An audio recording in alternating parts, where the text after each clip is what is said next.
नमस्ते, जय हिंद, जय भारत। आज आपल्या बोल कॉम्रेड या पेजवरती आपण या ठिकाणी संवाद साधतोय।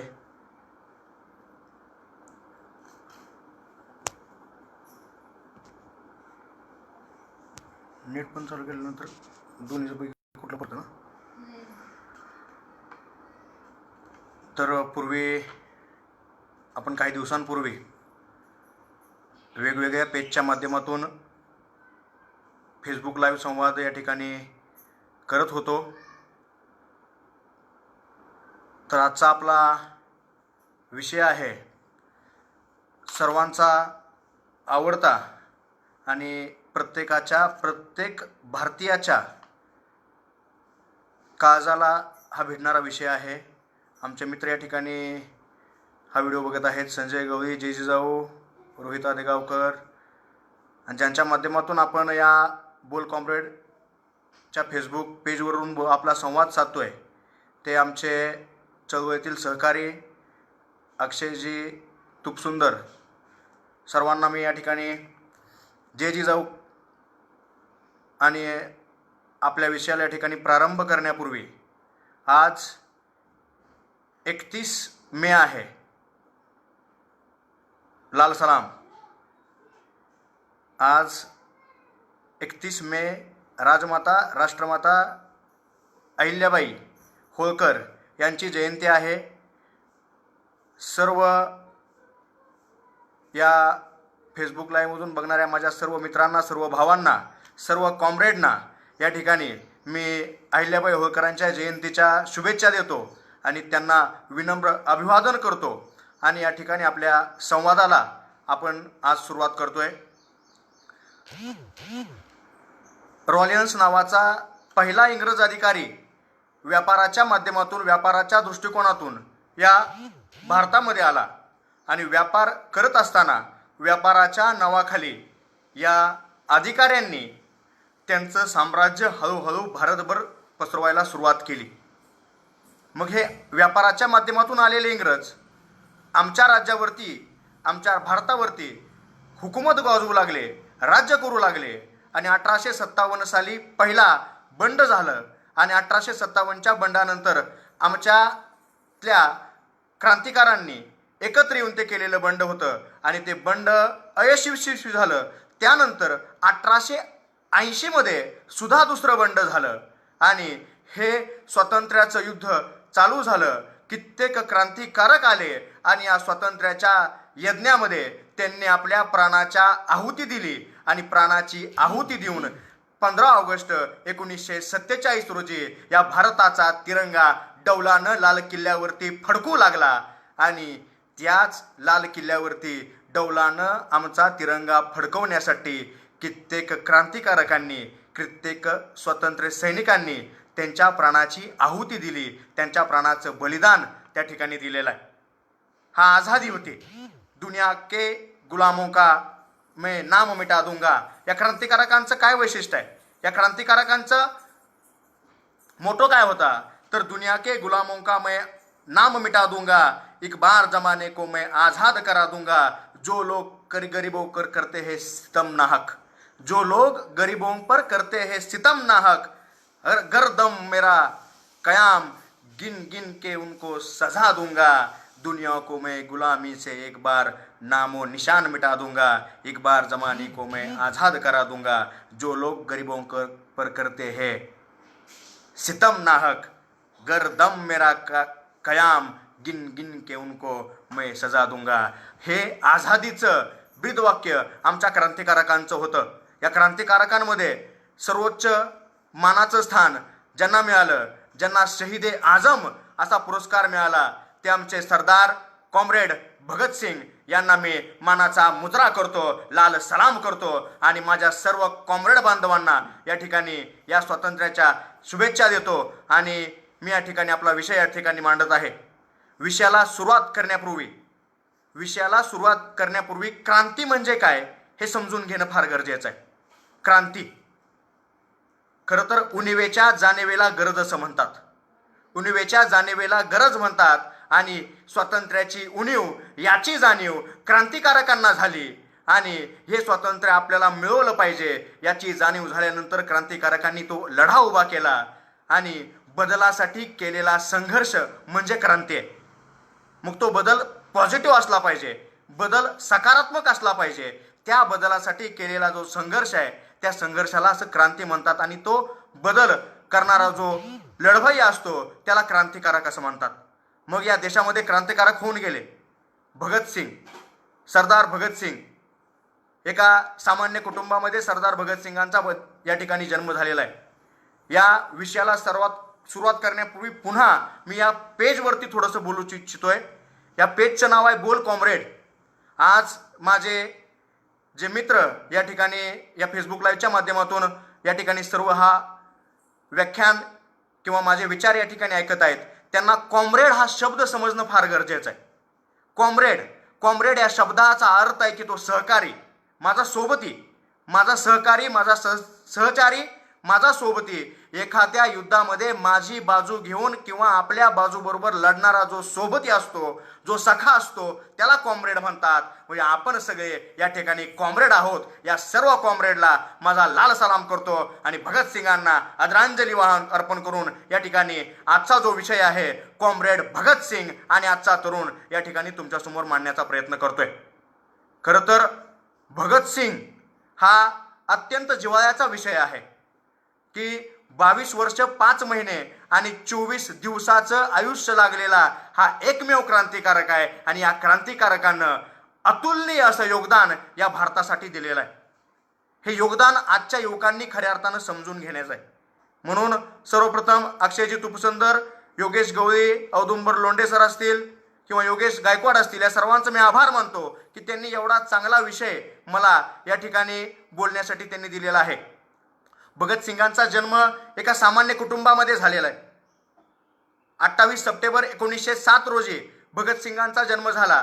भगतसिंगांचा जन्म झाल्यानंतर त्यांचे चुलते अजित सिंग आणि त्यांचे वडील हे काही कारणास्तव त्यावेळेस तुरुंगामध्ये होते. ते स्वातंत्र्य लढ्याचे स्वातंत्र्य सेनानी होते.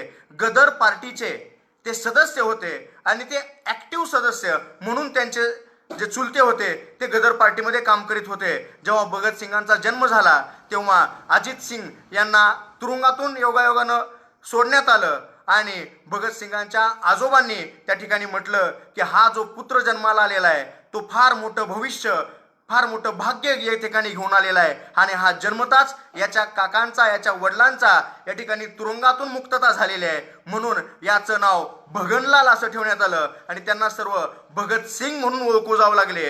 ह्या भगतसिंगांच्या कुटुंबाची पार्श्वभूमी तुमच्या समोर सांगत असताना मला या ठिकाणी मोठा आनंद होतोय की भगतसिंगांचं रक्तच हे क्रांतिकारकांचं रक्त आहे. भगतसिंगांचे वडील हे क्रांतिकारक होते. भगतसिंगांची चुलते हे पण एक क्रांतिकारक होते. गदर पार्टीचे ते सदस्य होते. मला या ठिकाणी सर्व प्रेक्षकांना सांगायचं आहे किंवा अजित सिंग जेव्हा आमच्या या स्वातंत्र्य सेनानीच्या लढ्यामध्ये काम करत होते तेव्हा त्यांना काळ्या पाण्याची शिक्षा झाली होती. तेव्हा काळ्या पाण्याची शिक्षा वाचवण्यासाठी त्यांना हा भारत देश सोडून जावं लागलं होतं. भारत देश सोडून ते ब्राझीलला गेलेले आहेत, रशियाला गेलेले आहेत, ऑस्ट्रियाला गेलेले आहेत आणि तिथं हे परदेशामध्ये स्वातंत्र्यासाठी, भारताच्या स्वातंत्र्यासाठी प्रयत्न करीत असलेल्या सर्व क्रांतिकारकांना एकत्र केलं आणि परदेशातून त्यांनी त्यांचा लढा या ठिकाणी चालू ठेवला. हा विचार भगतसिंगांनी घेतलेला आहे. घरामधून त्यांना स्वातंत्र्याची प्रेरणा मिळालेली आहे. त्यांच्या वडिलांकडून त्यांची स्वातंत्र्याची प्रेरणा मिळालेली आहे. त्यांचे वडील लाला लजपतरायांबरोबर स्वातंत्र्य सेनेमध्ये काम करीत होते. ते काँग्रेसचे सदस्य होते. त्यांच्या आजोबांनी शेतकऱ्यांच्या प्रश्नासाठी फार मोठा लढा दिला होता. त्यामुळं हे स्वातंत्र्याचं जे बीज आहे हे लहानपणापासून त्यांच्या मनामध्ये या ठिकाणी रोवण्यात आलं होतं आणि स्वातंत्र्याचे संस्कार या भगतसिंगांना लहानपणापासून मिळालेले. अजित सिंगांवरती, त्यांच्या चुलत्यांवरती तर 12 गुन्हे या ठिकाणी दाखल केले होते आणि 12 गुन्हे दाखल केल्यानंतर त्या अजित सिंगांना काळ्या पाण्याची शिक्षा झालेली आहे. भगतसिंग लहान होते, हे सर्व पाहत आहेत. हे कुठले इंग्रज अधिकारी आलेले आहेत, कोण इंग्रज अधिकारी आलेले आहेत, कोण इंग्रज आहेत, आमच्या देशावरती अन्याय अत्याचार करतायत, यासाठी मला काहीतरी केलं पाहिजे, ही भावना लहानपणापासून त्यांच्या मनामध्ये येऊ लागली. आणि भगतसिंग जन्मल्यानंतर 12 वर्षामध्ये 13 एप्रिल 1919ची गोष्ट आहे. 13 एप्रिल 1919 मध्ये त्या काळी राज्य घटना सुधारणा कायदा 1919ला इंग्रजांनी आणला होता. त्या घटनेच्या तरतुदीमध्ये भारताला एक संविधानिक स्वरूपामध्ये किंवा प्रांतिक स्वरूपामध्ये स्वातंत्र्य देण्याचा विचार इंग्रज करत होते. पण तो स्वातंत्र्य ते आम्हाला नको होतं. त्यामुळं इंग्रजांनी दुसरा एक कायदा आणला होता की कुणालाही विना चौकशी विना तक्रार या ठिकाणी अटक करण्याचा कायदा इंग्रजांनी त्या काळी आणला. त्याला विरोध म्हणून 1919 साली जालियनवाला बाग येथे 20,000च्या संख्येनं आमच्या भारतातील लोक आले होते. त्या इंग्रजांविरुद्ध संघर्ष करण्यासाठी आले होते. आणि तिथला जो जनरल डायर नावाचा अधिकारी होता, त्या जनरल डायर नावाच्या अधिकाऱ्यानं 20,000 आमच्या भारतीयांवरती बंदुकांच्या फेरी धाडण्यात आल्या. जे बाहेर जाणारं जे गेट होतं ते गेट बंद करण्यात आलं. आणि अशा परिस्थितीमध्ये 20,000 भारतीयांवरती 1650 बंदुकींच्या फैरी झाडण्यात आल्या. 1650 बंदुकींच्या झैरी झाडण्यात आल्या. कित्येक भारतीय त्यामध्ये मेलेले आहेत. 400 भारतीयांचा मृत्यू, त्या स्वातंत्र्य सैनिकांचा मृत्यू त्या ठिकाणी झाला. 1,500च्या वरती आमचे भारताचे नागरिक त्या ठिकाणी जखमी झाले आणि फार मोठं रणकंदन त्या ठिकाणी झालं. रक्ताचे पाठ वाहू लागले. एका विहिरीमध्ये सर्वजण उड्या मारत होते. माणसांचे ढीकच्या ढीक त्या ठिकाणी साचले होते आणि रक्तानं ती विहीर पूर्णपणे भरून वाहत होती. हा जो संघर्ष आहे, ही बातमी पूर्ण भारतामध्ये वाऱ्यासारखी पसरलेली आहे. 12 वर्षाचे भगतसिंग आहेत, हे त्या ठिकाणी जवळच राहत होते. दुसऱ्या दिवशी भगतसिंग शाळेमध्ये गेले आणि शाळेमधून येत असताना भगतसिंगांनी घरचा रस्ता धरला नाही, तर थेट जालियनवाला बाग या ठिकाणी भगतसिंग गेलेले आहेत. पोलिसांना चुकून त्या ठिकाणी त्यांनी त्या जालियनवाला बागमध्ये प्रवेश केला. मित्रांनो, अंगावरती काटा येतोय. ज्या माणसानं त्या ठिकाणी प्रवेश केला ती माती सगळी लालबुंद झाली होती आणि सगळ्या माणसांच्या रक्तांचा चिखल त्या ठिकाणी जमला होता. माझ्या भारतीयांचं रक्त त्या ठिकाणी सांडलं होतं आणि हे सगळं भगतसिंगांनी पाहिलं. आणि त्या विहिरीमध्ये जेव्हा भगतसिंग डोकावले होते तर ती विहीर पाण्यानं भरलेली आहे का रक्तानं भरलेली आहे हे कळत नव्हतं. आजही स्वातंत्र्याच्या 70 वर्षांनंतरही म्हणतात, आजही त्या विहिरीतील पाण्याचा रंग हा लाल आहे. कॉम्रेड, त्या पाण्याचा रंग आजही लाल आहे. म्हणजे किती रक्त त्या ठिकाणी भारतीयांचं सांडलं होतं. 12 वर्षाच्या भगतसिंगांना थरथर कापू लागले. तळपायाची आग मस्तकाला गेली. या इंग्रज अधिकाऱ्यांविरुद्ध आता आपण पाऊल उचललं पाहिजे, बंडखोरी केली पाहिजे, संघर्ष केला पाहिजे. म्हणून भगतसिंगांनी एका बाटलीमध्ये तिथली माती कसली होती, तो चिखल होता. तो चिखल बाटलीमध्ये घेतला आणि घरी घेऊन गेले. आई वाट बघत होती, पोरगा अजून कसा आले नाही. बहीण वाट बघत होती, भाऊ कसा अजून आला नाही. तेव्हा भगतसिंग त्या ठिकाणी गेले आणि भगतसिंगांनी ती बाटली घरामध्ये नेली. आणि ती बाटली ठेवल्यानंतर भगतसिंगांच्या डोक्यामध्ये एकच विचार आहे, माझ्या देशवासियांनी या भारतासाठी रक्त सांडलेलं आहे. रक्ताचा एक एक थेंब मी वाया जाऊ देणार नाही. रक्ताला रक्तानंच उत्तर दिलं पाहिजे, हा विचार त्यांच्या मनामध्ये त्या ठिकाणी रुजू लागलेला आहे. आता भगतसिंग वाढू लागले. 12 वर्षाचे भगतसिंग झाल्यानंतर त्या ठिकाणी 12 वर्षाचे भगतसिंग झाले. 1919 सालची ही घटना आहे. त्याच वेळेस महात्मा गांधींनी असहकार आंदोलन त्या ठिकाणी चालू केलं. या असहकार आंदोलनाला संपूर्ण भारतामधून पाठिंबा मिळाला आणि महात्मा गांधींना वाढता पाठिंबा बघितल्यानंतर आपणही या स्वातंत्र्य युद्धामध्ये लढाई घेतली पाहिजे, उडी मारली पाहिजे, हे भगतसिंगांनी त्या काळी ओळखलं आणि त्या ठिकाणी ते स्वातंत्र्य लढ्यामध्ये उभे ठाकल्यानंतर असहकार पद्धतीचं गांधीजींचं ते आंदोलन होतं. त्या आंदोलनाला वाढता पाठिंबा होता.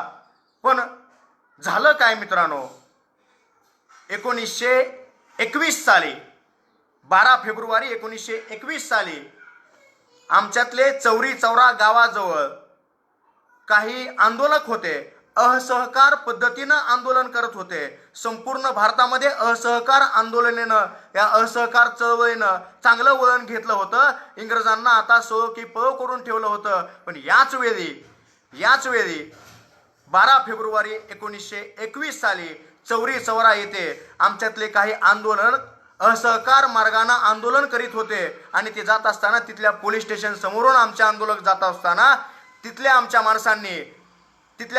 माणसांवरती, भारताच्या स्वतंत्र सैनिकांवरती, जनतेवरती इंग्रज अधिकाऱ्यांनी बेछूट गोळीबार त्या ठिकाणी चालू केला. 23 इंग्रज अधिकारी होते.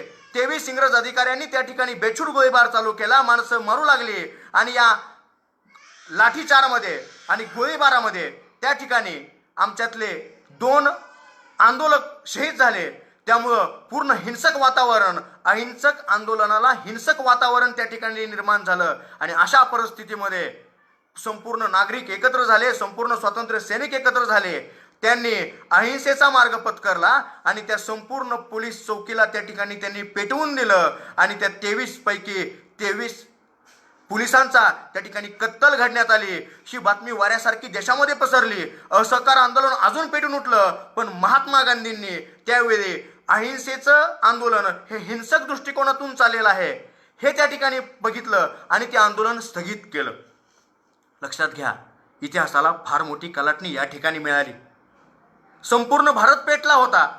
आता इंग्रज काही दिवसात हा देश सोडून जातील का काय, अशी परिस्थिती या चौरी चौरा हत्याकांडानंतर झाली होती. संपूर्ण माणूस पेटून उठला होता. संपूर्ण देश जागा झाला होता.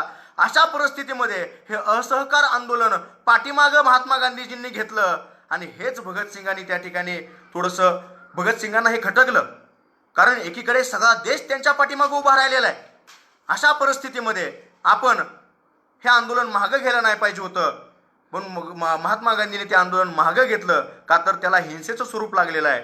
मग आता भगतसिंगांचा या अहिंसेवरचा विश्वास उडाला. लक्षात घ्या, भगतसिंगांचा या अहिंसेवरचा विश्वास उडाला. म्हणून त्या काळी त्यांनी एकच ध्येय ठेवलं. वयवर्ष आता भगतसिंगांचं 14 वय वर्ष आहे. 14 वय वर्षांच्या भगतसिंगांनी त्या ठिकाणी मनामध्ये एक विचार घेतलेला आहे, ही जर स्वातंत्र्याची लढाई जिंकायची असेल तर अहिंसेच्या मार्गाने नाही, आरेला कारे करून, गोळीला गोळे घालून विचार या ठिकाणी निर्माण केला पाहिजे आणि त्यासाठी आपल्याला संघर्ष केला पाहिजे, ही भावना त्यांच्या मनामध्ये निर्माण झालेली आहे. आणि भगतसिंग 1923 साली लाहोर कॉलेजमध्ये त्यांना शिक्षणासाठी पाठवण्यात आलं. शिक्षण घेत असताना भगतसिंगांनी अवांतर वाचन केलेलं आहे. अवांतर वाचन केलं म्हणजे भगतसिंगांनी काय वाचलं लक्षात घ्या. भगतसिंगांचा महात्मा गांधींच्या असहकार चळवळीच्या माध्यमातून त्या अहिंसेवरचा विश्वास उडाला होता. क्रूर इंग्रजांना त्यांच्या भाषेमध्ये उत्तर दिलं पाहिजे म्हणून समकालीन रशियन क्रांतीचा त्यांनी अभ्यास केलेला आहे. फ्रेंच क्रांतीचा अभ्यास केला. अमेरिकन स्वातंत्र्य युद्धाचा त्यांनी अभ्यास केला. लेनिनच्या विचारानं प्रभावित झाले होते भगतसिंग. त्यांनी बेल्शोविकांचा त्या ठिकाणी क्रांतीचा अभ्यास केला आणि त्यांनी समाजवाद ह्या स्वातंत्र्यापेक्षा आर्थिक स्वातंत्र्य, जे स्वातंत्र्य इथल्या माझ्या देशातील कष्टकरी जनतेला, श्रमकरी जनतेला, शेतकऱ्यांना आर्थिक समानता मिळवून देईल, ते स्वातंत्र्य गरजेचं आहे आणि त्यासाठी मला एका क्रांतीची गरज आहे. म्हणून त्या ठिकाणी क्रांतीचा मार्ग भगतसिंगांनी त्या काळी अवलंबलेला आहे. त्या ठिकाणी भगतसिंग शिकत असताना युवकांना मला या ठिकाणी सांगायचं आहे, 1923 साली भगतसिंग महाविद्यालयामध्ये शिकत असताना त्यांना 5 भाषा येत होत्या. मराठी, हिंदी, उर्दू, संस्कृत आणि इंग्लिश या 5 भाषांवरती अतिशय चांगलं प्रभुत्व भगतसिंगांचं होतं. त्यांचं अफाट वाचन त्या काळी होतं. महाविद्यालयीन जीवनामध्ये जवळपास 300च्या वरती पुस्तकं त्यांनी वाचून काढली होती आणि एक कणखर योद्धा त्या वाचनातून निर्माण झाला होता. आणि त्याच वेळी क्रांतीचं वारं वाहू लागलं आणि घरामधील क्रांतीचा वारसा त्यांनी घेतला. घरामधील क्रांतीचा वारसा त्यांनी घेतलेला आहे. त्यांनी मार्क्सवादाचा अभ्यास केला. लेनिनचे ते फॉलोअर्स होते. त्यांच्या विचारांचा ते पाईक होते. घरामधून त्यांनी स्वातंत्र्याचा वारसा घेतला आणि घराचा त्याग करण्याचं त्या ठिकाणी भगतसिंगांनी ठरवलं आणि लग्नास विरोध करून ते घर सोडून कानपूरला गेले आणि 1924 साली हिंदुस्तान रिपब्लिकन असोसिएशन या पार्टीचे ते सदस्य झाले. जे पार्टीचे संघटक चंद्रशेखर आझाद होते आणि त्याच आझादांच्या प्रेरणेने हे पुन्हा भगतसिंग हिंदुस्थान रिपब्लिकन असोसिएशन पार्टीचे सदस्य झाले. पुढे जाऊन हिंदुस्थान रिपब्लिकन असोसिएशनची हिंदुस्थान सोशलिस्ट रिपब्लिकन असोसिएशन ही पार्टी त्या ठिकाणी त्यांनी तयार केली आणि स्वतंत्र संग्रामामध्ये भगतसिंगांनी उडी घेतली होती. लक्षात घ्या, 1919 साली तो कायदा पास करण्यात आला होता की 10 वर्षानंतर घटना सुधारण्याचा कायदा हा इंग्रजांनी आला होता. मग 10 वर्षापूर्वी भारतातले सगळे स्वातंत्र्य सेनानी अपयशी झाले होते इंग्रजांना हुसकून लावायला. 1929 साली पुन्हा एकदा तो घटना दुरुस्तीचा कायदा आमच्या देशामध्ये येणार होता आणि त्या काळी तो कायदा जर आला तर आम्हाला लवकर स्वातंत्र्य मिळणार नाही हे त्या ठिकाणी भगतसिंगांनी मानलं होतं. आणि त्याच वेळेस पुन्हा एकदा लाला लजपतराय यांच्या मार्गदर्शनाखाली आंदोलन करण्याचं सर्व काँग्रेसच्या नेत्यांनी ठरवलं. काँग्रेसच्या नेत्यांनी ठरवलेलं आहे. लक्षात घ्या, भगतसिंगांची विचारधारा आणि काँग्रेसची विचारधारा पूर्णपणे वेगळी आहे, पण दोघांचा मोटो एकच होता. म्हणून भगतसिंगांनी त्या ठिकाणी लाला लजपतराय यांना सपोर्ट करण्याचं, मदत करण्याची त्या ठिकाणी ठरवलं. का मदत करायची ठरवलं तर सायमन कमिशन त्या ठिकाणी आली होती. सायमन कमिशन मुंबईमध्ये आले. मुंबईमध्ये त्यांनी मिटिंग घेतली आणि हा घटना दुरुस्तीचा कायदा येणार आहे या संदर्भात त्यांनी मिटिंग घेतली. त्यांची दुसरी मिटिंग ही लाहोरला होणार होती. त्याची तारीख होती 3 ऑक्टोबर 1928 रोजी. सायमन कमिशनचे 7 सदस्य लाहोरला येणार होते. त्यावेळी मग या सायमनला आपण प्रखर विरोध केला पाहिजे, याची बातमी लंडनला गेली पाहिजे, ही भावना समोर ठेवून लाला लजपतराय आणि त्यांच्या सहकार्यांनी जवळजवळ 5000 पेक्षा जास्तांचा समूह घेऊन त्या लाहोरच्या स्टेशनवरती आंदोलन करायचं ठरवलं. झालंही तसंच. सायमन कमिशनचे सदस्य त्या ठिकाणी आले आणि त्यांच्या विरुद्ध आमच्या सगळ्या क्रांतिकारकांनी तसेच लाला लजपतरायांच्या सर्व समर्थकांनी, कार्यकर्त्यांनी त्या ठिकाणी आंदोलन चालू केलं. हिंदुस्तानी है हम, हिंदुस्तान हमारा, हिंदुस्तानी है हम, हिंदुस्तान हमारा, मुड़ जाओ सायमन, जहां देश है तुम्हारा, Simon go back, Simon go back, अशा घोषणा त्यांनी देण्यासाठी सुरुवात केली. आणि सायमन हादरलेला आहे, सायमन बिथरला.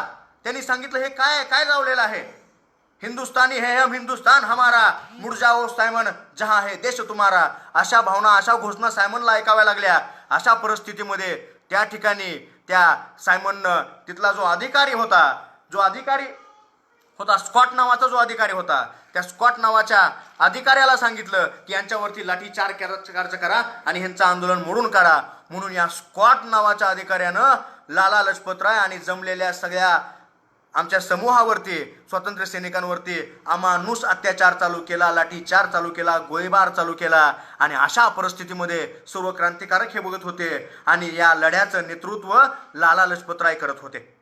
लाला लजपतराय नेतृत्व करत होते. मग स्कॉट स्वतः लाला लजपतरायांसमोर गेला, तिथं गेला आणि त्यांच्यावरती लाठीचार्ज करू लागला, त्यांना मारू लागला. लाला लजपतराय घायल होऊन खाली पडलेले आहेत. खाली पडलेल्या लाला लजपतरायांवरती त्या स्कॉट नावाच्या इंग्रज अधिकाऱ्यानं अमानुष अत्याचार चालू केला आणि सपासप काट्यांचे वार त्या ठिकाणी चालू केले. अशातच लाला लजपतराय बेशुद्ध झाले आणि काही दिवसानंतर लाला लजपतराय यांचा त्या ठिकाणी मृत्यू झाला. देशासाठी बलिदान लाला लजपतरायांनी त्या काळी दिलं. फार मोठा असंतोष देशामध्ये पसरलेला लक्षात घ्या. सगळीकडे लाला लजपतरायांसारखा मोठा नेता जो उत्तरेमध्ये, पंजाबमध्ये इंग्रजांना सळ की पळ करून सोडलं होतं, त्या लाला लजपतरायांचा खून या स्कॉट नावाच्या इंग्रज अधिकाऱ्याने त्या ठिकाणी केला. प्रचंड भारतामध्ये असंतोष पसरला आणि याच असंतोषाचा फायदा घेण्याचं काम भगतसिंग आणि त्यांच्या हिंदुस्थान सोशलिस्ट रिपब्लिकन असोसिएशनच्या सर्व सदस्यांनी ठरवलं की आपली लढाई ही अहिंसेच्या मार्गाने नाही, आपली लढाई ही रक्ताला रक्तानंच प्रत्युत्तर दिलं पाहिजे. जे भैर्य आहेत त्यांच्यासाठी आवाज मोठा काढलाच पाहिजे, ही भावना त्या ठिकाणी होती. आणि म्हणून लाला लजपतराय यांच्या खुनाचा बदला घेण्यासाठी स्कॉटला मारायचं त्या ठिकाणी प्लॅन केला जातो. सुखदेव भगतसिंग राजगुरू हे त्यांचे सहकारी होते, जतींद्र दास हे त्यांचे सहकारी होते, चंद्रशेखर आझाद हे त्यांचे सहकारी होते. सर्वांचं प्लॅनिंग झालं. सगळ्यात मोठं योगदान जर असेल या प्लॅनिंगमध्ये तर ते सुखदेवांचं आहे. सुखदेवांचं आडनाव थापर आहे. सुखदेव हे थिंक टँक म्हणून त्यांची भारतामध्ये किंवा क्रांतिकारकांच्या संघटनेमध्ये ओळख होती. त्यांचं प्लॅनिंग विलक्षण असायचं. अतिशय जबरदस्त प्लॅनर आणि अतिशय जबरदस्त थिंकर म्हणून सुखदेवांकडे बघितलं जातं. सुखदेवांनी सर्व प्लॅनिंग केलं आणि स्कॉटला मारायचं त्या ठिकाणी ठरवलं. 3 जणांची टीम होती. त्यामध्ये जयगोपाल होते. त्याचबरोबर बघा युवकांनी प्लॅनिंग कसं केलं पाहिजे याचा एक उत्तम नमुना त्या ठिकाणी घेतलेला आहे. जयगोपाल होते, भगतसिंग होते, चंद्रशेखर आझाद होते. यांच्याबरोबर त्यांनी प्लॅनिंग केलं आणि सॉन्डर्सला त्या ठिकाणी स्कॉटला मारण्याचा त्यांनी निर्णय घेतला आणि स्कॉटला मारण्याचा दिवस ठरवलेला आहे 13 डिसेंबर 1928 साली त्यांनी स्कॉटला मारायचं ठरवलं. आणि अशा परिस्थितीमध्ये जेव्हा ते स्कॉटला मारायला प्रत्यक्ष स्थळी गेले आणि त्यांनी एका त्रयस्थ अधिकाऱ्याचाच त्या ठिकाणी खून त्यांच्या हातून झाला. त्याचं नाव होतं सॉन्डर्स नावाच्या त्या अधिकाऱ्याचा त्यांचा खून झाला. तिथून ते पलायन करून गेले आणि पलायन करून गेल्यानंतर ते भगतसिंग त्यांच्या सहकाऱ्यांबरोबरती वेषांतर करून कलकत्त्याला गेलेले आहेत. कलकत्त्यामध्ये बंगालमधील युवकांचा त्यांच्याशी संपर्क आलेला आहे. बंगाली क्रांतिकारकांचं भारताच्या इतिहासामध्ये, भारताच्या या स्वातंत्र्य युद्धामध्ये फार मोठं योगदान आहे. त्यांना बॉम्ब कसे बनवायचे हे माहीत होतं, बॉम्ब कसा तयार करायचा हे माहीत होतं, बॉम्ब कसा टाकायचा, कुठे फोडायचा, आणि बंगाली क्रांतिकारकांचं योगदान अतुलनीय होतं. म्हणून भगतसिंगांनी त्या काळी तिथं जाऊन बंगाली क्रांतिकारकांच्या माध्यमातून एक क्रांतिकारकांची नवीन फौज तयार केली. आणि त्यामध्ये तिथं जात असताना भगतसिंगांनी त्यावरची स्वामी रामानंद तीर्थ असतील, स्वामी विवेकानंदांवरती पण अभ्यास केलेला आहे. युवकांना मला या ठिकाणी सांगायचं आहे की आपण आदर्श कुणाला मानलं पाहिजे.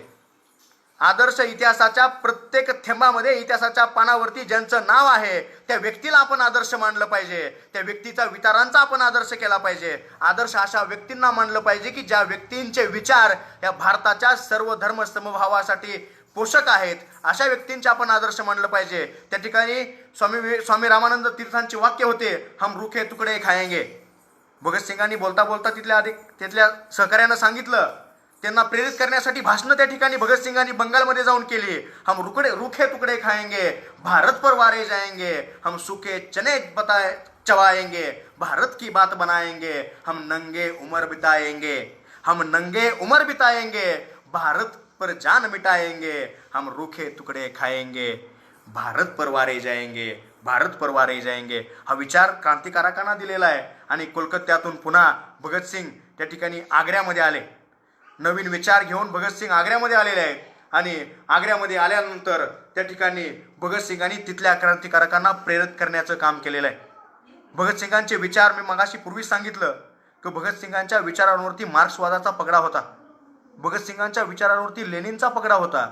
लेनिनचे विचार भगतसिंगांच्या विचारांतून दिसत होते. ते विचार असे होते की आम्हाला जे स्वातंत्र्य पाहिजे ते स्वातंत्र्य फक्त सत्तेसाठी नको आहे.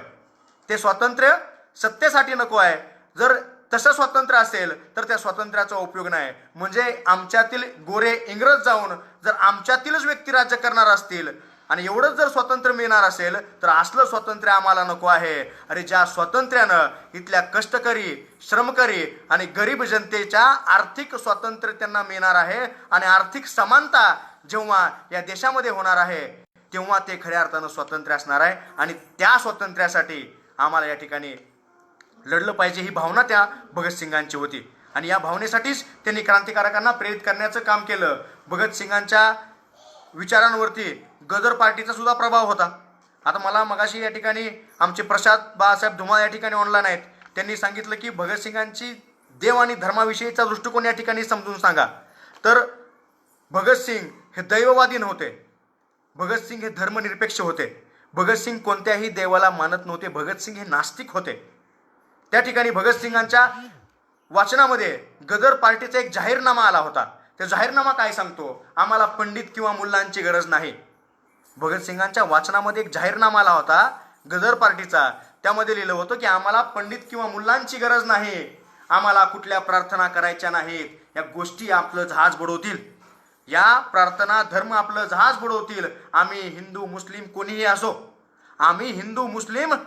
असो, आम्ही भारत मातेचे पुत्र आहोत. तुमचे मतभेद, युक्तिवाद बाजूला ठेवा. अखंड भारताच्या एकतेसाठी आज आपल्याला लढायचं आहे. हा युक्तिवाद, हा विचार भगतसिंगांच्या वाचनामध्ये आला आणि तो विचार त्या ठिकाणी त्यांनी आत्मसात केलेला आहे. त्यानंतर 1829 सालची गोष्ट आहे. 1829 साली 2 विधेयक या ठिकाणी प्रसारित करण्यात येणार होती आणि त्या विधेयकांवरती चर्चा करणार होती. ती चर्चा कशा संदर्भात होती? ती 2 विधेयक होती अशी. त्यातलं पहिलं विधेयक होतं की सार्वजनिक सुरक्षा विधेयक. त्यातलं पहिलं विधेयक आहे, लक्षात घ्या, सार्वजनिक सुरक्षा विधेयक. आणि दुसरं विधेयक होतं व्यापार तंटा विधेयक. या 2 विधेयकामुळं आमच्या राज्यातील, आमच्या भारतातील शेतकऱ्यांना, कामगारांना आवाज उठवता येणार नव्हता. आणि पहिलं जे विधेयक होतं सार्वजनिक सुरक्षा विधेयक, या विधेयकाच्या माध्यमातून इंग्रज सरकार आमच्यातल्या प्रत्येक व्यक्तीला, कोणत्याही व्यक्तीला विना चौकशी, विना तक्रार, कोणत्याही क्षणी अटक करू शकत होतं. हे विधेयक माणसाच्या स्वातंत्र्यावरती गदा आणणारं होतं. म्हणून या विधेयकाला विरोध झाला पाहिजे आणि हा विरोध संसदेमधून जाऊन झाला पाहिजे. म्हणून भगतसिंगांनी आणि त्यांच्या सहकार्यांनी त्या ठिकाणी एक योजना आखली की आपला जो विचार आहे, आपलं जे म्हणणं आहे, हे आपल्याला आज संसदेमध्ये जाऊन खऱ्या अर्थानं मांडायचं आहे. त्यासाठी आपल्याला मोठा धमाका केला पाहिजे. आणि बहिऱ्यांना लक्षात घ्या, गुंगों का भैरों का कोई इतिहास नहीं होता. अगर भैरों को आपको सुनाना है तो बड़ा धमाका करना होगा. त्यासाठी आपला विचार त्यांना सांगणं गरजेचं आहे. त्यासाठी आपला विचार त्यांना सांगणं गरजेचं आहे. शब्दच लोकांच्या मनामध्ये क्रांतीची मशाल या ठिकाणी पेटवू शकत होते. गोळीनं, बंदुकीनं मोठा आवाज केला जातो मित्रांनो. बंदुकीनं, गोळीनं मोठा आवाज केला जातो. पण शब्द आहेत की शब्द असे असतात की या शब्दांच्या वारानं क्रांतीची मशाल कायम तेजोवत ठेवली जाऊ शकते. आणि या शब्दांसाठी, आपला विचार मांडण्यासाठी भगतसिंग आणि त्यांच्या सहकार्यांनी संसदेमध्ये जाऊन निषेध व्यक्त करण्याचं त्या ठिकाणी ठरवलेलं आहे. निषेध व्यक्त करायचा आहे आणि तिथून पलायन करायचं नाही. पाठीमागं स्वांडर्सचा खून केल्यानंतर भगतसिंग आणि त्यांचे सहकारी तिथून पळून आले होते. पण या योजनेमध्ये संसदेमध्ये बॉम्ब फोडल्यानंतर आपण पळायचं नाही, तर तिथं जाऊन इंग्रजांविरुद्ध घोषणा द्यायच्या आणि आपण अटक व्हायचं. आणि आपला विचार या संसदेच्या माध्यमातून, न्यायाधीशाच्या माध्यमातून, न्यायाच्या माध्यमातून आपण संपूर्ण भारताला आपला विचार या ठिकाणी सांगावा लागेल. त्यासाठी आपल्याला अटक व्हावं लागेल. ही भावना या ठिकाणी त्यांनी व्यक्त केली. आणि 8 एप्रिलला 1929ला त्यांनी संसदेमध्ये गेले. आणि संसदेमध्ये ज्या ठिकाणी माणसं नाहीत, मानववादी विचारांचा पुरस्कर्ता आमचा भगतसिंग होते, समाजवादी विचारांचे पुरस्कर्ते आमचे भगतसिंग होते. म्हणजे ज्या ठिकाणी माणसं नाहीत त्या ठिकाणी बॉम्ब टाकायचा आहे, जेणेकरून कोणत्याही प्रकारची जीवितहानी नाही झाली पाहिजे. ती भावना या ठिकाणी भगतसिंगांची होती आणि त्यांनी तसंच केलं. आणि इंग्रजांविरुद्ध त्यांनी आवाज उठवला आणि त्या ठिकाणी त्यांनी आवाज उठवला आणि अटक झाली. आणि त्यांच्यावरती खटला या ठिकाणी चालू झाला. खटल्यामध्ये भगतसिंगांना या ठिकाणी खटला चालू झालेला आहे. भगतसिंगांना अटक झाली आणि अटक झाल्यानंतर भगतसिंगांवरती खटला चालू झाला. अशा परिस्थितीमध्ये भगतसिंगांनी त्यांचे विचार त्या ठिकाणी मांडायला सुरुवात केली. लक्षात ठेवा, सुधारणावादी विचारवंत होते आणि अटक केल्यानंतर तुरुंगामध्ये त्यांना जी दिलेली वागणूक आहे ती अमानुष प्रकारची वागणूक होती. त्यांना मारण्यात येत होतं, त्यांना 3rd डिग्री वातावरण देण्यात येत होतं, त्यांच्या गुप्तांगावरती वार केले जात होते. अशा परिस्थितीमध्ये त्यांच्यावर होणाऱ्या अन्यायाला वाचा फोडण्यासाठी मित्रांनो भगतसिंगांनी तुरुंगामध्ये आंदोलन चालू केलं, तुरुंगामध्ये उपोषण चालू केलं. आम्हाला पुस्तक वाचायला दिली पाहिजेत. तरुणांना मला या ठिकाणी सांगायचं आहे की भगतसिंगांनी त्यांच्या आयुष्यामध्ये 400 पेक्षा जास्त पुस्तकं वाचलेली आहेत मित्रांनो. आणि 4 पुस्तकं त्यांनी तुरुंगामध्ये असताना लिहिलेली आहेत. पुस्तकांची नावं तुम्हाला समोर मी पुढे सांगतो की एवढं वाचन भगतसिंगांचं होतं. आपणाला फक्त भगतसिंगांना दिलेली फाशी, भगतसिंगांनी सॉन्डर्सला मारलं एवढंच माहीत आहे, पण त्याच्या पलीकडे भगतसिंग आहेत. सुधारणावादी विचारवंत भगतसिंग होते, सुधारणावादी विचारवंत होते, परिवर्तनवादी होते. त्यांना बदल हवा होता. त्यांना फक्त इंग्रज जाऊन आपल्यातले राज्यकर्ते येतील असं स्वातंत्र्य नको होतं, तर त्यांना इथल्या सर्व माणसांना समान न्याय देणारं स्वातंत्र्य हवं होतं. त्यासाठी त्यांचा लढा चालू होता. आणि अशा परिस्थितीमध्ये भगतसिंगांनी त्या ठिकाणी आंदोलन चालू केलेलं आहे. आता भगतसिंगांना संपूर्ण भारत ओळखू लागलेला. त्यांच्या उपोषणामुळं सगळ्या भारतामध्ये त्यांची ओळख निर्माण झाली आणि अशा परिस्थितीमध्ये सगळ्या भारतीयांमध्ये त्यांची ओळख निर्माण झाली. भगतसिंग उपोषणाला बसलेले आहेत आणि इंग्रज सरकार त्यांच्यावरती हल्ला करतंय, त्यांना अन्याय करतंय, ही बातमी प्रत्येक वृत्तपत्रामध्ये छापू लागली. लंडनमध्ये सुद्धा ही बातमी जाऊ लागली. आणि अशा परिस्थितीमध्ये भगतसिंगांनी आंदोलन चालू केलं. प्रत्येक क्रांतिकारकाने आंदोलन चालू केलेलं आहे. भगतसिंगांबरोबर सुखदेव राजगुरू होते, जतीनचंद्र दास होते. मला जतींद्रनाथ दासांविषयी थोडंसं या ठिकाणी बोलायचं आहे. जतींद्रनाथ दास, आमचे जर युवक कोण बघत असतील तर देशासाठी त्याग काय असतो मित्रांनो लक्षात घ्या. या राष्ट्रहितासाठी त्याग काय असतो. जतींद्रनाथ नावाचे एक बंगालचे क्रांतिकारक होते आणि त्यांनी उपोषण चालू केलं. उपोषण चालू झाल्यानंतर त्यांची शारीरिक स्थिती अतिशय खालावली गेली. त्यांना उठता येत नव्हतं. एका अंगावरती त्यांना होता सुद्धा येत नव्हतं. एवढी भयान परिस्थिती जतींद्रनाथ दासांची झाली होती. पण अशा परिस्थितीमध्ये जतींद्रनाथ हल्ले नाहीत, पाणी पिले नाहीत. 63 दिवस जतींद्रनाथांनी त्या ठिकाणी आंदोलन केलं, उपोषण केलं मित्रांनो. आणि 63व्या दिवशी जतींद्रनाथ दासांचा त्या लाहोरच्या तुरुंगामध्ये मृत्यू झाला.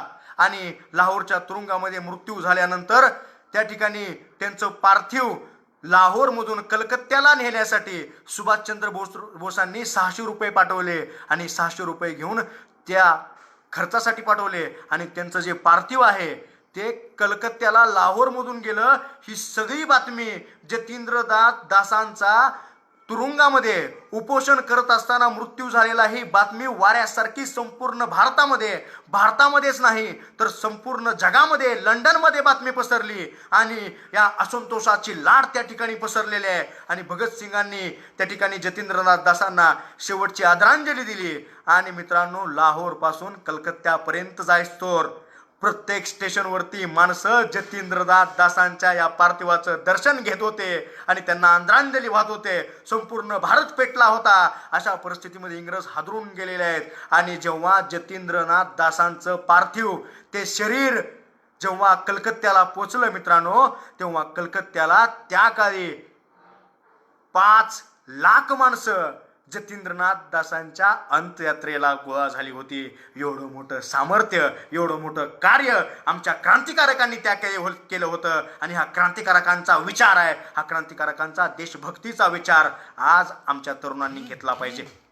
अजून एक जतींद्रनाथ दासांची गोष्ट तुम्हाला सांगतो. शेवटच्या क्षणी जेव्हा मृत्यूच्या शेवटच्या घटका जतींद्रनाथ दास मोजत होते तेव्हा ते बंगाली होते.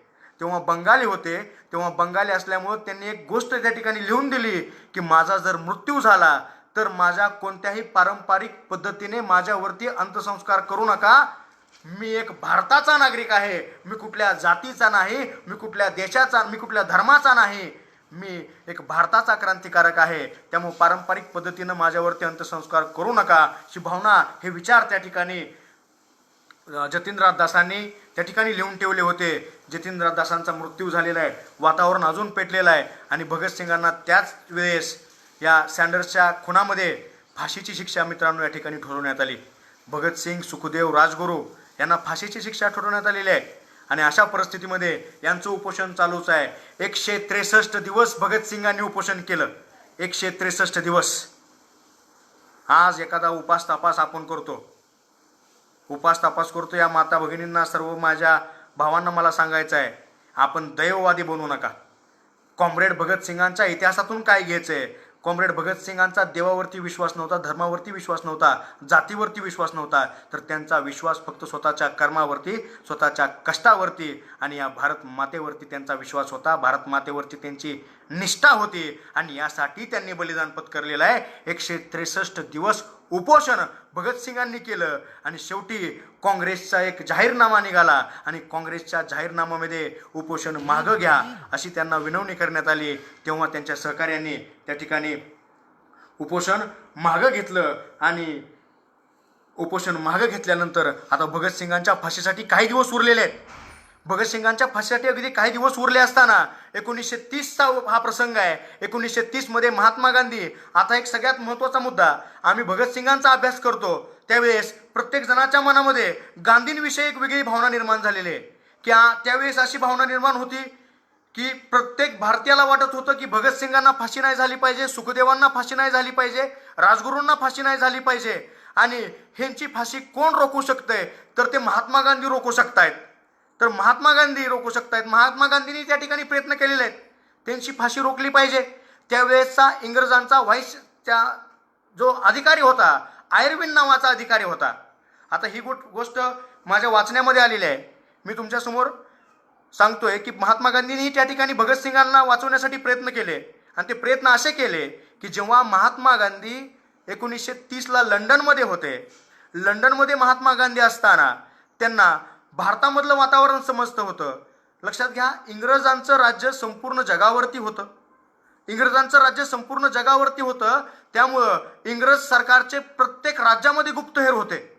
मग भगतसिंगांना अटक झाल्यापासून ते भगतसिंगांना फाशी देईपर्यंतच्या सगळ्या गुप्त बातम्या इथून भारतातून LIU नावाची त्यांची एक गुप्तहेर संघटना होती, लोकल इंटेलिजन्स युनिट, या माध्यमातून त्या सगळ्या बातम्या लंडनला जात होत्या. आणि लंडनच्या अधिकाऱ्यांना त्या ठिकाणी समजलं की भगतसिंगांची लोकप्रियता उत्तरोत्तर वाढत आहे आणि भगतसिंगांना जर आपण फाशी दिली तर आपलं भारतामधलं स्थान कदाचित धोक्यात येऊ शकतं. त्यामुळं भगतसिंगांची फाशी कशी थांबवता येईल, भगतसिंगांना काय करता येईल याच्याविषयी विचार केला पाहिजे. म्हणून रॉलियन्स आयर्विन नावाच्या इंग्रज अधिकाऱ्यांनी महात्मा गांधींशी संपर्क साधला. आणि महात्मा गांधींशी संपर्क साधल्यानंतर त्या ठिकाणी त्यांनी सांगितलं, जर आम्ही भगतसिंगांना माफ करू शिक्षा, जर तुम्ही म्हणत असाल तर. महात्मा गांधींना ते म्हणाले. तेव्हा महात्मा गांधींनी म्हटले, बिनाशर्त जर माफ करणार असेल तर सांगतो. तर ते म्हणाले नाही. लक्षात घ्या, तर ते आयर्विन नावाचे इंग्रज अधिकारी म्हणाले नाही, आमची केवळ एक अट आहे की भगतसिंगांनी एक माफीनामा लिहिला पाहिजे. भगतसिंगांनी माफीनामा लिहिला पाहिजे की भगतसिंगांनी जे केलेलं कार्य आहे ते चुकीचं होतं आणि मी त्याबद्दल दिलगिरी व्यक्त करीत आहोत, असा माफीनामा इंग्रज सरकारला भगतसिंगांनी लिहून दिला पाहिजे, अशी भावना आयर्विननं त्या ठिकाणी महात्मा गांधींकडे व्यक्त केली. त्यामुळं महात्मा गांधींनी त्या ठिकाणी ठीक आहे म्हणाले, मी भगतसिंगांना विचारून बघतो. आणि इंग्लंडमधून त्यांनी टेलिग्राम त्यांच्या एका मित्राला केला. ते मित्र एक ॲडव्होकेट होते, त्यांचं नाव तेज बहादूर सप्री नावाचे ते ॲडव्होकेट होते. त्या ॲडव्होकेटांना त्यांनी एक टेलिग्राम केला. ते ॲडव्होकेट भगतसिंगांना लाहोर जेलमध्ये जाऊन भेटले. लाहोर जेलमध्ये ते ॲडव्होकेट गेल्यानंतर त्यांनी झालेला प्रसंग सांगितला. आयर्विन तुमची शिक्षा माफ करायला तयार आहेत, तर त्यांची फक्त एकच इच्छा आहे की तुम्ही इंग्रजांना माफीनामा लिहायला द्या आणि लिहून द्या, ते तुम्हाला माफ करतील. त्या ठिकाणी भगतसिंग म्हणाले, आम्ही क्रांतिकारी आहोत, आमचं ध्येय स्पष्ट आहे, आम्हाला स्वतंत्र पाहिजे आणि ते संपूर्ण स्वतंत्र पाहिजे. त्यासाठी आमचं प्राण गेला तरी चालेल, पण आम्ही माफीनामा लिहिणार नाही. आम्ही आमचा प्राण, आमचं शरीर हे भारत मातेला अर्पण केलेलं आहे, त्यामुळं आम्ही माफीनामा लिहिणार नाही. इंग्रज सरकारने आम्हाला जी शिक्षा दिलेली आहे आम्ही ती भोगायला तयार आहे, पण आम्ही माफीनामा लिहिणार नाही. आणि ही भावना, हे भगतसिंगांचे विचार सप्रींनी महात्मा गांधींना सांगितले. आणि महात्मा गांधींनी त्या ठिकाणी आयर्विनला सांगितलं की भगतसिंग माफी मागायला तयार नाहीत आणि तुम्ही जर त्यांना तसंच माफ करत असाल तर तुम्ही माफ करा, अशी भावना महात्मा गांधींनी त्या ठिकाणी लिहिलेली आहे. व्हाईसरॉयला सुद्धा महात्मा गांधींनी पत्र लिहिलं होतं की भगतसिंगांना माफ करता आलं तर माफ करा, भले त्यांचे आणि आमचे मार्ग वेगळे आहेत, त्यांनी जे केलं त्यांचं मी समर्थन करणार नाही, पण त्यांची भावना शुद्ध होती, हा विचार घेऊन महात्मा गांधींनी प्रयत्न केले होते, पण त्याला अपयश आलं. मित्रांनो, अजून सगळ्यात महत्त्वाचं सांगतो, भगतसिंगांना 24 मार्चला फाशी देण्यात येणार होती, 24 मार्चला. पण भारतामध्ये अतिशय प्रचंड वातावरण निर्माण झालं होतं, अतिशय असंतोषाचं वातावरण होतं. अशा परिस्थितीमध्ये जर भगतसिंगांना 24 तारखेला फाशी दिली आणि त्यांचं जर शरीर त्यांच्या घरच्यांच्या ताब्यात दिलं तर ते भारतामध्ये प्रचंड मोठी अंतर्यात्रा निघू शकते आणि भारतामध्ये असंतोष निर्माण होऊ शकतो. कदाचित भारतातून इंग्रजांना जावं लागेल किंवा कदाचित पंजाब सारख्या मोठ्या प्रांतातून इंग्रजांना पाय काढावा लागेल, अशी माहिती इथल्या गुप्तचर खात्यानं इंग्रज अधिकाऱ्यांना लंडनमध्ये दिली.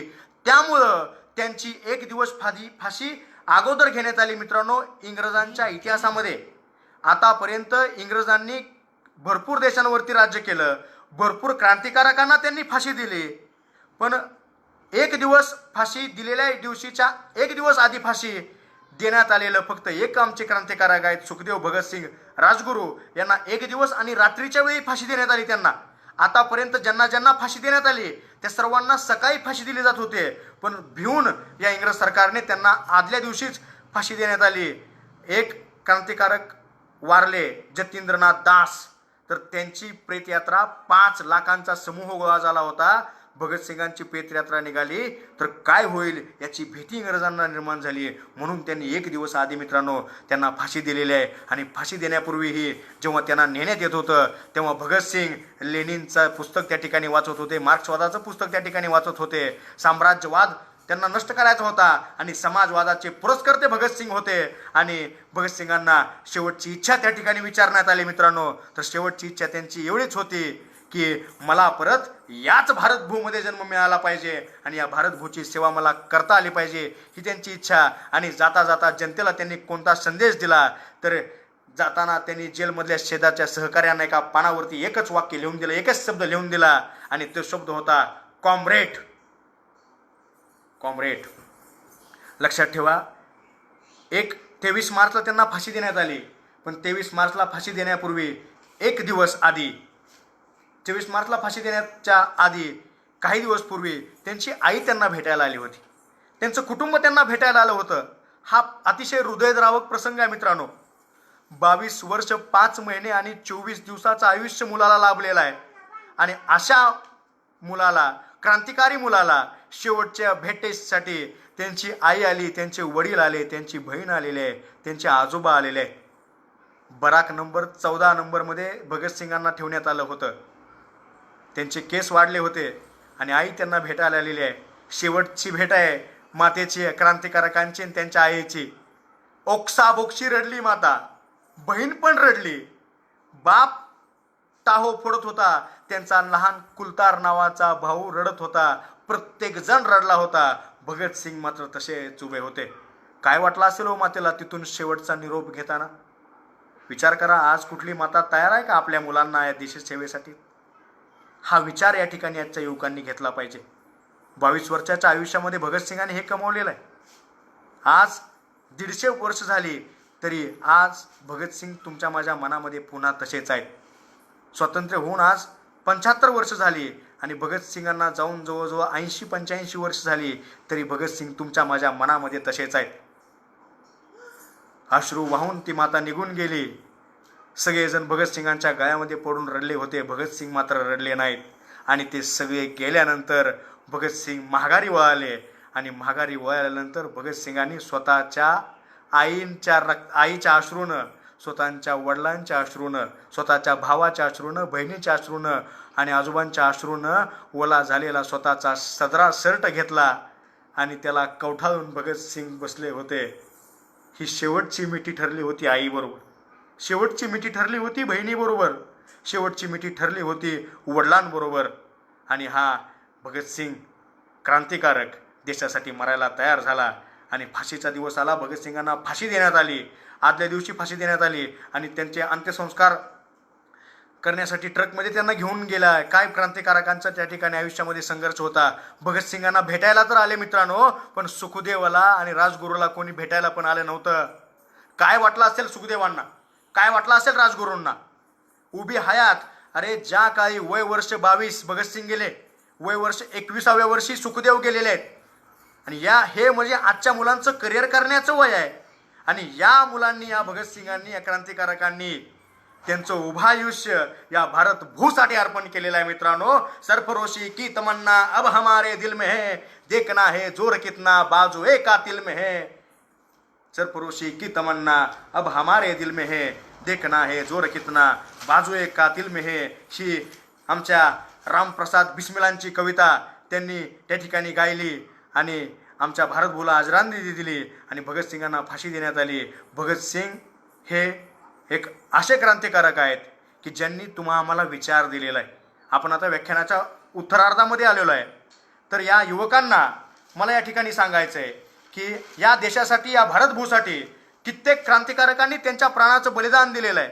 मदनलाल धिंगरा 1909 साली मदनलाल धिंगरांनी लंडनमध्ये जाऊन इंग्रज अधिकाऱ्याची हत्या केली. पण विचार काय, भारताला स्वातंत्र्य मिळालं पाहिजे. चंद्रशेखर आझाद, असं म्हणतात की चंद्रशेखर आझादांनी स्वतःची गोळी स्वतःला मारून घेतली आणि स्वतःची गोळी मारून घेतल्यानंतर ही इंग्रजांनी त्यांच्या शरीरामध्ये 72 गोळ्या झालेल्या आहेत. हे बलिदान कुणासाठी केलेले? हे तुमच्या माझ्यासाठी, या भारत भूसाठी बलिदान दिलेलं आहे. उधमसिंग नावाचे एक क्रांतिकारक आहेत. या क्रांतिकारकांची भारतासाठी जवळजवळ 5 लाख क्रांतिकारकांनी स्वतःच्या प्राणाचे बलिदान दिलेले आहेत. त्यांची नावच काय, गावं सुद्धा इतिहासाला माहीत नाहीत. हे क्रांतिकारक आज अजरामर झाले. या क्रांतिकारकांच्या रक्ताचं पवित्र झालेली ही भारताची माती आहे. हे क्रांतिकारक बलिदान दिलं म्हणून आज भारत खऱ्या अर्थानं उभा आहे. या भारताचा तिरंगा आज डौलानं फडकत आहे. म्हणून या क्रांतिकारकांचा आदर्श आपण युवकांनी घेतला पाहिजे. एक क्रांतिकारक तर असे होते की अशफुल्ला खान नावाचं त्यांचं नाव आहे.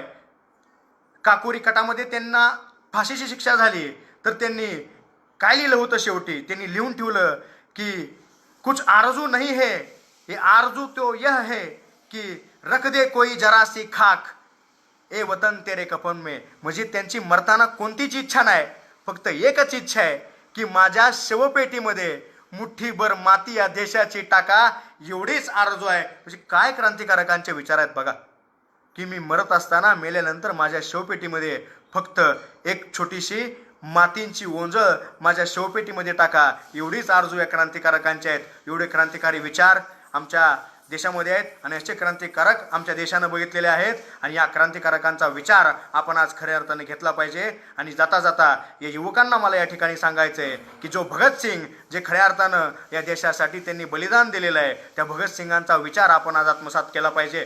त्यांचं जे बलिदान आहे ते बलिदान व्यर्थ न गेलं पाहिजे. आज ही आपण स्वातंत्र्याच्या 70 वर्षानंतर आज ही आपण अन्न पाण्यासाठी आपली जनता गरीब आहे. भगतसिंगांच्या मते स्वातंत्र्य कोणतं होतं? की जे स्वातंत्र्य इथल्या माणसांना समता देणार आहे, आर्थिक समानता देणार आहे, बंधुता देणार आहे, ते खरं स्वातंत्र्य आहे. आणि ते स्वातंत्र्यासाठी आपल्याला आज पुन्हा अर्थानं एकदा भगतसिंगांसाठी, या स्वातंत्र्यासाठी, भगतसिंगांच्या स्वप्नातल्या स्वातंत्र्यासाठी लढलं पाहिजे. मित्रांनो, भगतसिंगांच्या स्वप्नातला भारत आपल्याला आज घडवायचा आहे. आपल्याला आर्थिक समानतेसाठी लढायचं आहे. धर्मनिरपेक्ष भावनेनं आपल्याला जगायचं आहे. आपण धर्मनिरपेक्ष असलं पाहिजे. आपण आर्थिक समानतेसाठी संघर्ष उभा केला पाहिजे.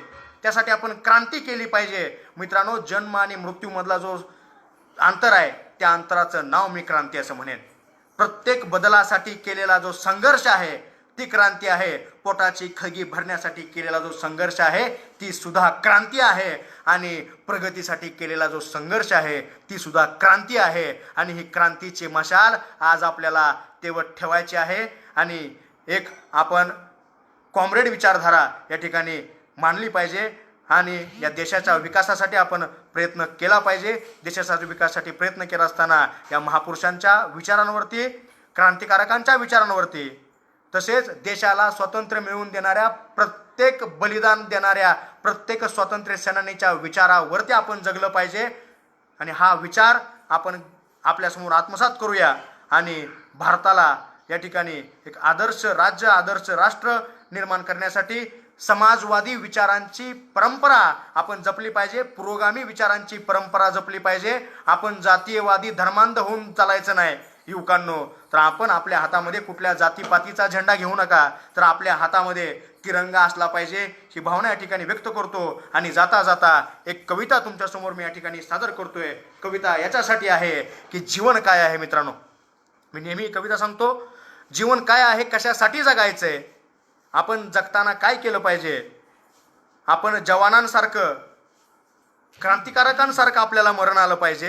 ही भावना या ठिकाणी व्यक्त करणारी एक छोटीशी कविता आहे. पाठीमागेही मी कविता आपल्यासमोर व्यक्त झालो होतो. बघ भारत माते, पुत्र तुझा स्वर्गात निघाला. जेव्हा भगतसिंग, सुखदेव, राजगुरू या ठिकाणी कामाला आलेले आहेत देशासाठी, तसेच आजही जवान सीमेवरती कामाला येत आहेत. त्यांच्यासारखं मरण आपल्याला आलं पाहिजे. आपण चिरंतर असं काम करूया की आपण गेल्यानंतर ही इतिहासाच्या पानामध्ये तुमचं आमचं नाव असलं पाहिजे. मित्रांनो, आपण भगतसिंगांचा इतिहास बघितला, भारतीय स्वातंत्र्याच्या इतिहासावरती आपण छोटासा या ठिकाणी उजाळा देण्याचा प्रयत्न केलेला आहे. आज 2020 आहोत. 2080 जेव्हा 2020चा इतिहास दिला जाईल तेव्हा त्या इतिहासाच्या पुस्तकामध्ये, पुस्तकातल्या कुठल्या तर पानावरती, पानातल्या कुठल्या तरी ओळीवरती, ओळीतल्या कुठल्या तरी शब्दावरती तुमचं माझं नाव असेल का? असायला पाहिजे. म्हणून आज आपल्याला संघर्ष केला पाहिजे. क्रांतीची प्रेरणा घेतली पाहिजे. महापुरुषांच्या विचारांवरती, क्रांतिकारकांच्या विचारांवरती आपण लढलं पाहिजे. अन्यायाविरुद्ध लढण्याची ताकद तुम्ही आम्ही ठेवली पाहिजे, तेव्हा खऱ्या अर्थानं आदरांजली असली पाहिजे, ही भावना या ठिकाणी व्यक्त करतो. आणि जाता जाता एक कविता तुमच्या समोर सांगतो. बघ भारत माते पुत्र तुझा स्वर्गात निघाला, बघ भारत माते पुत्र तुझा स्वर्गात निघाला, रणकंदावर जिंकून आला, रक्षण्या तुझं कुंकू माथा, रक्षण्या तुझं कुंकू माथा, अर्पण केली जीवन गाथा, देशप्रेम स्फुल्लिंग जगून गेला, बघ भारत माते पुत्र तुझा स्वर्गात निघाला. घुसखोरांची बांधत असता मोळी, घुसखोरांची बांधत असता मोळी, कुठून अचानक घुसली गोळी, कंठ प्राण डोळ्यात दाटला, कंठ प्राण डोळ्यात दाटला, स्वरक्तात वीर माखला. मला सांगा, जवानाला किंवा एखाद्या क्रांतिकारकाला गोळी लागली असेल तेव्हा त्यांच्या मनामध्ये काय विचार आले असतील? कुठं आहे माझी आई, कुठं आहे माझा बाप, कुठं आहे माझी मुलगी, कुठं आहे माझा भाऊ? कंठ प्राण डोळ्यात दाटला, स्वरक्तात वीर माखला, आणि जाता जाता शत्रूला यमसदनी तो धाडून गेला, बघ भारत माते पुत्र तुझा स्वर्गात निघाला. प्रतापतयाचा, प्रतापतयाचा छाती आमची विस्तारून गेला, रक्त पराक्रमी देशासाठी वाहून गेला. आणि जाता जाता, आणि जाता जाता रंग तिरंगा अंगावरती कवठाळून गेला, बघ भारत माते पुत्र तुझा स्वर्गात निघाला, बघ भारत माते पुत्र तुझा स्वर्गात निघाला. या अनुषंगानं आपण एकच विचार घेऊया की जातीपातीचा झेंडा हातात न घेता हातामध्ये तिरंगा घेऊया आणि भारताच्या एकतेसाठी, भारताच्या सार्वधर्मत्वासाठी आणि भारताच्या अखंड एकतेसाठी, विकासासाठी आपण प्रयत्न करूया. आणि जाता जाता भगतसिंगांनी शेवटची गायलेली कविता तुमच्यासमोर मी या ठिकाणी व्यक्त होतोय आणि थांबतो. कभी वह दिन भी आएगा. क्रांतिकारकांचं बलिदान म्हणजे त्यांच्या आयुष्यामध्ये काय होतं? कभी वह दिन भी आएगा कि जब आज़ाद हम होंगे, कभी वह दिन भी आएगा कि जब आज़ाद हम होंगे, यह अपना आसमान होगा शहीदों को, यह अपना आसमान होगा शहीदों के चिता पर लगेंगे हर बार मेले. कभी वो दिन भी आएगा कि हम आज़ाद होंगे, ये अपना आसमां होगा शहीदों के चिता पर लगेंगे हर बार मेले, वतन पर मरने वालों का यही नामो निशान होगा, वतन पर नामो मरने वाले हर एक भारतीय का यही नामो निशान होगा. कभी वो दिन आएगा हम आज़ाद भी होंगे, ये सपना ये आसमां हमारा होगा, शहीदों के चिता पर लगेंगे मेले. अशी भावना आहे भगतसिंगांची. हा विचार या ठिकाणी आपण आत्मसात करूया.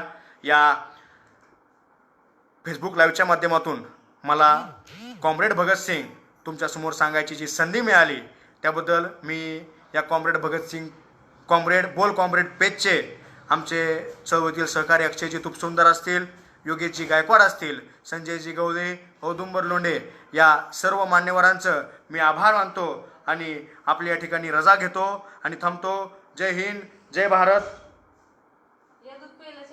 थँक्यू, लाल सलाम.